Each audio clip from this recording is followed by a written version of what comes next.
வாக்களிப்பதற்காக சொந்த ஊர்களுக்கு சென்ற மக்கள் மீண்டும் சென்னை உள்ளிட்ட நகரங்களுக்கு திரும்புவதால் நெல்லை ரயில் நிலையத்தில் கூட்டம் அதிக அளவில் காணப்படுகிறது. கூடுதல் தகவல்களுடன் இணைந்திருக்கிறார் செய்தியாளர் சிவமணி.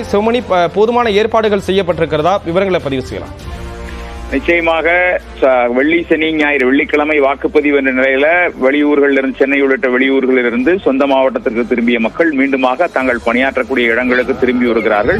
திருநெல்வேலியிலிருந்து இன்று காலை முதலே வந்தே பாரத் முதல் 10 ரயில்கள் இன்னைக்கு ஒரே நாளில் 10 ரயில்கள் சென்னைக்கு இயக்கப்படுகிறது. பெங்களூரு உள்ளிட்ட நகர்களுக்கும் ரயில்கள் இயக்கப்படக்கூடிய நிலையிலும் காலையிலிருந்தே அனைத்து ரயில்களும் முழுமையாக மக்களின் கூட்டம் நிரம்பி காணப்படுகிறது. தற்போது அந்தியோதயா முன்பதிவில்லாத ரயில் நாகர்கோவிலிருந்து திருநெல்வேலி வழியாக சென்னை செல்கிறது. இந்த ரயில்கள்ல முழுமையாக மக்களின் கூட்டம் காணப்படுகிறது. மேலே லக்கேஜ் வைக்கக்கூடிய, அதாவது பொருட்கள் வைக்கக்கூடிய அந்த பகுதியிலும் மக்கள் அமர்ந்து பயணிக்கக்கூடிய நிலை காணப்படுகிறது. அதோடு மட்டும் இல்லாமல் கழிவறை அருகிலும் தரையிலும் அமர்ந்து பயணிக்கக்கூடிய நிலை தான் காணப்படுகிறது.